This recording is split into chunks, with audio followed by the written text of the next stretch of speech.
People of YouTube, how are you today? I wanted to do another tutorial, and this time it's on automation in FL Studio. Automation is a powerful tool to bring life and dynamics to your song. So I'll be talking about how to use automation, why to use it, and where to use it. And my objective today is to share enough knowledge so that you could use automation in your next project. All right, let's get into it. So today, in the example, I'll be using a remix project that I did. It's Heat Waves remix. I can't use the voice in the tutorial in case it gets flagged for copyright, so I'll just be using the instrumental portion of the song. So let's start off by talking about what you could automate. For the most part, you could automate anything that you see in FL Studio as well as native plugins. Let's just say I wanted to automate the Fruity EQ dry wet knob here, right? Mix level. All you have to do is right click, create an automation, and now the automation is going to appear in the playlist. There it is. So sometimes you have to look for it, but everything is labeled, so you should be able to find it pretty fast. That is how you created an automation clip in the native environment. So let's just say you want to automate a parameter in the VST. All you have to do is open up your VST that you downloaded. In this case, I have Serum here. And let's just pick a random knob. Let's say I want to automate the bass level, right? So the way you do that is right click. Oh wait, the menu is not available for VSTs. So what you have to do is move the knob that you want to automate, go up to this button here, multi-link to controllers, right click, create an automation, and you see it appear on the playlist. There it is. And if I automate it,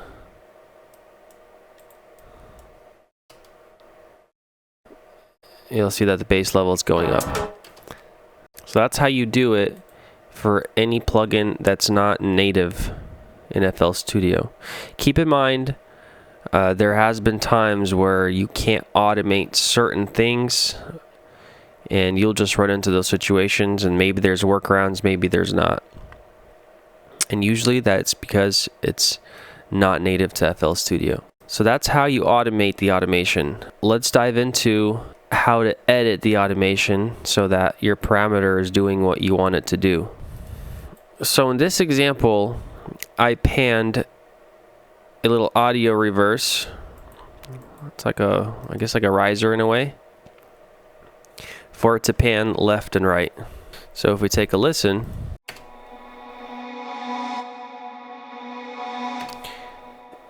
notice that it's panning left and right. How did I do that? Well, I just went into this audio clip, track 28, double click, and I right click the pan knob and I created an automation. There it is right here. Zoom in. Zoom in, by the way, there's a shortcut. If you hold Alt and scroll, it's going to zoom vertically. If you hold Control and zoom, it's gonna zoom horizontally. And then if you click the Control button, you could actually move around the playlist. So how do you create an automation point?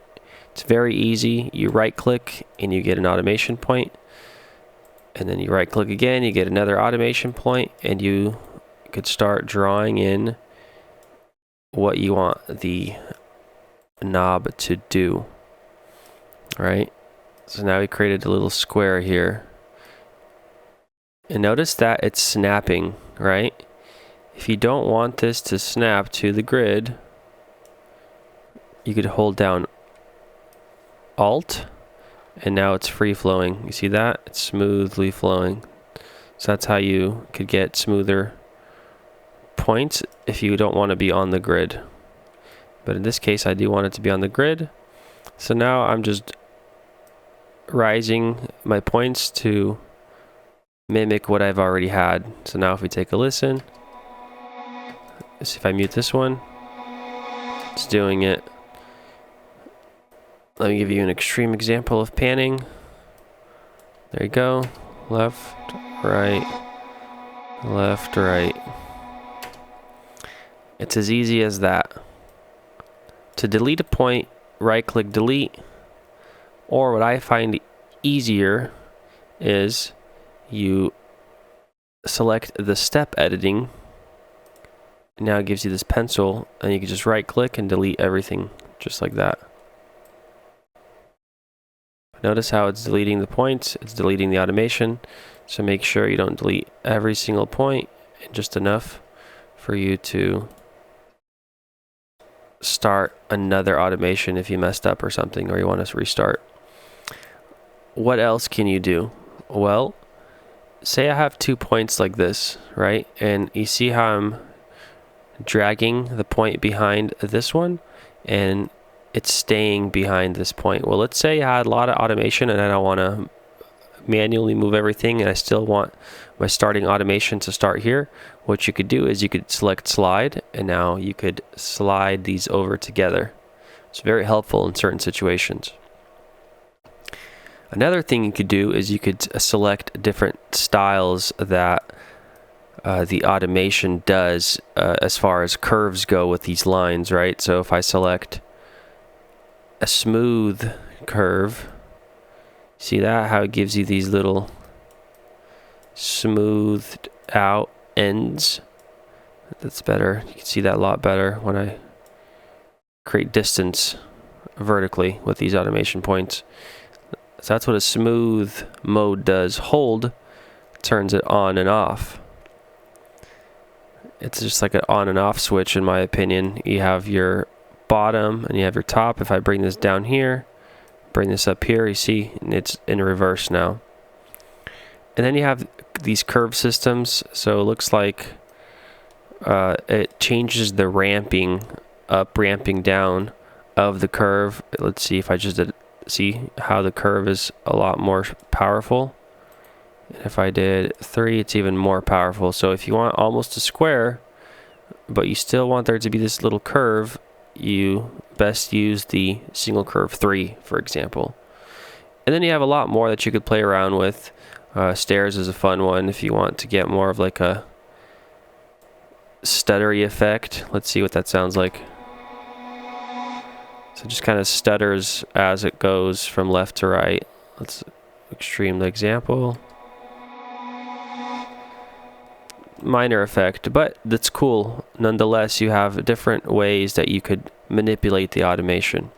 There you go. That is how you automate in FL Studio. Quite simple, right? So now that you know how to automate, let's learn what you could automate, where you could automate. Like I just used in this example, I panned that reverse automation. Well, what else can you automate? I like to automate the filter. I like to automate the volume. I like to automate the resonance. There's many things you'll start realizing that you like to automate. I just listed a few. So I'm going to show you another example of where I automated, and this time it's going to be the filter automation. All right, so in this section of the song, I filtered these chords. So if we take a listen,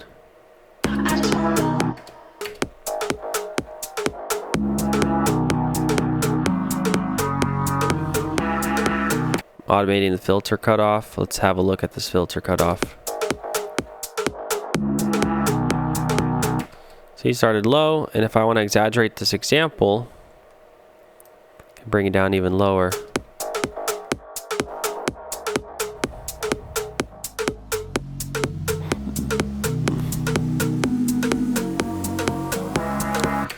So that brings a lot of life to the chords rather than just a steady, open sounding, chord pluck.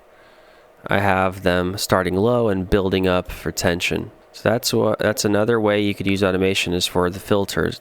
The next example that I'd like to share with you of what you could automate is turning things on and off. And one of the most popular ones that I do that with is the sidechain automation. In this song, I didn't need to automate the sidechain, but I could show you guys an example of where I would do that usually. I have a section in the song. If we take a listen.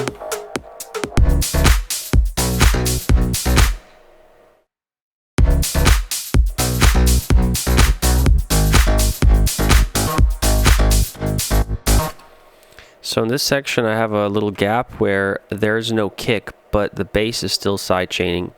So I'll even delete more of this little area. Now we have like a little 4-beat section where the kick is not playing, but the bass is automating. So I don't want that to happen. So what I'll do is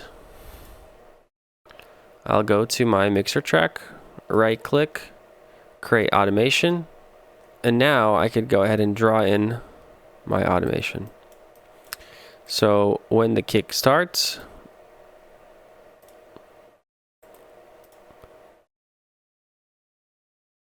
when the kick ends, I want the automation to turn off. So I'm going to start down here.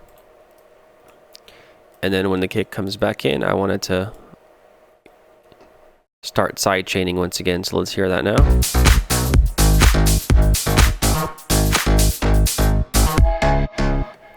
So let's take a look at what that's doing to our automation parameter.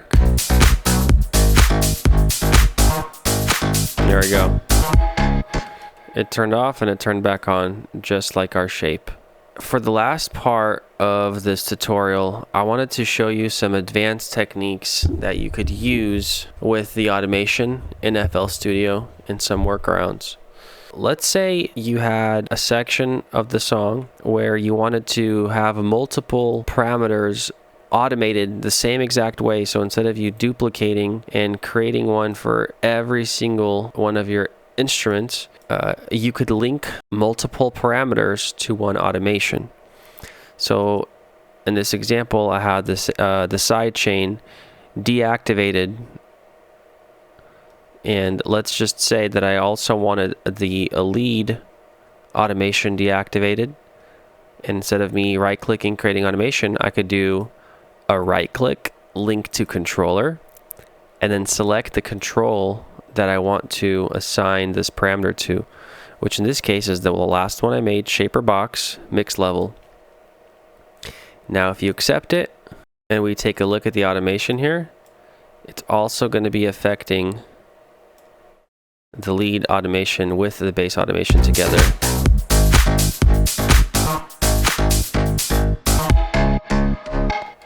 Let's say you've forgotten what the automation is that you created here. Well, what you could do is you could double click on the automation and it's gonna give you this little window. Now you have your shaper box from your lead and your mix level indicated right here as the target links. So that's how you could see what's being automated. But let's say you also don't remember what this is or where this is, and you don't feel like figuring it out manually. A right click on the target link and it's going to jump to your target. And if I do that for the bass, same thing. You see how it shifted over to this channel, this track in the mixer. It's showing you that this is linked to this mixer track, and then you could figure it out from there, which in this case, shaper box, mix level, and there it is. Simple as that. All right, the next tip I'm going to show you is setting your max point that you want the automation to reach and the lowest point that you want your automation to reach. And the perfect example is where I did this with the chords.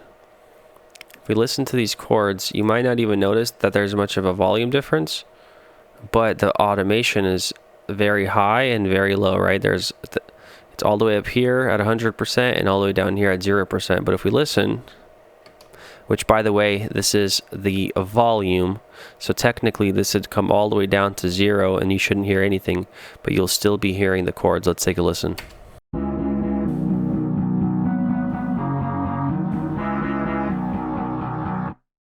Right, so it started it just sounds like it's a steady chord progression. And I did that on purpose because if I were to bring this down and you listen to it again, it was too quiet.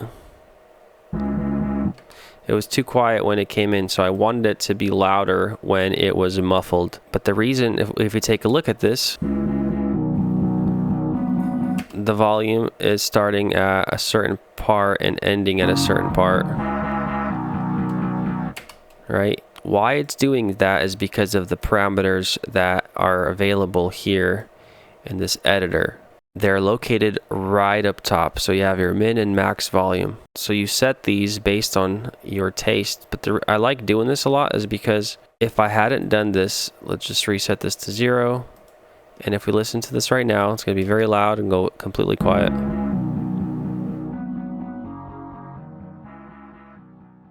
So sure, I could have done this and left the automation like that at 80% value. But in an example where I just wanted to create a quick stutter, let's say I just wanted to do this real quick.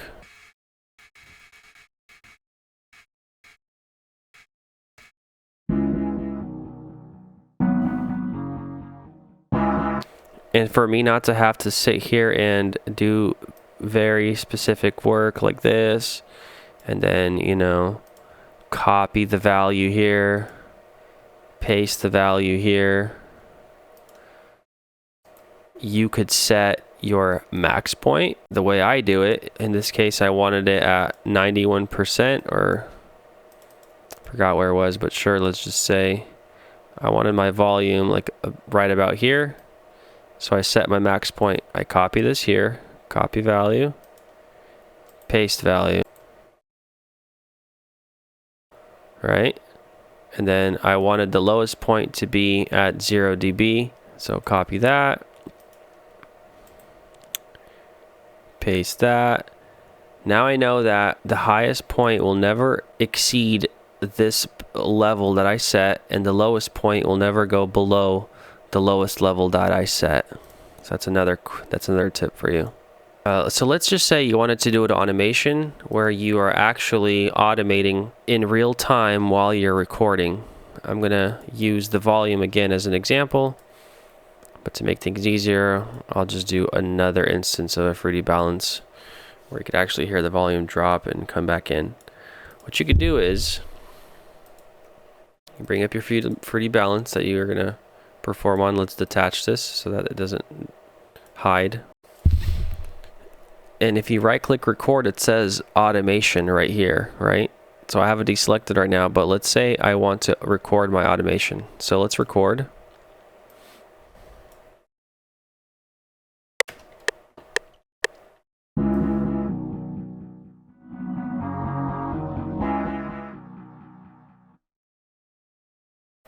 Right? Now I have my automation recorded. So now my automation is in the piano roll. Right, there it is. And sure, you could sit here and you could draw this and you could make this as perfect as you can. But what I've realized after doing this for such a long time, it's just not comfortable. Instead, I want to turn this into an automation clip. Click on the pattern that you have your automation in. You right click on that knob once again, multi-link control knob, edit events, and this appears right here. Then you click the drop down, edit, turn into automation clip. It brings up this little window. Now it's telling you the sensitivity amount of the automation that you presented. So if you move this knob to the right, you'll see that there's going to be more and more points, but I don't want that many points. So let's bring this back down, and you could see that now it removed a ton of points and leaves you with enough to manipulate the automation the way, in my opinion, this is the easier way to do it versus high sensitivity. You have a bunch of points that you're working with. I bring it down low, and it gives me less points. Let's accept it. Boom. And there you have it.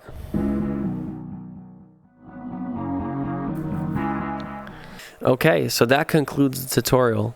I hope you learned enough information here for you to be able to get back into your project and do some creative automating. Have a great day and stay tuned for the next tutorial.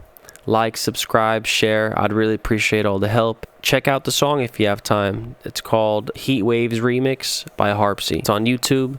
Feel free to check it out. I'll have the link in the description. Peace out.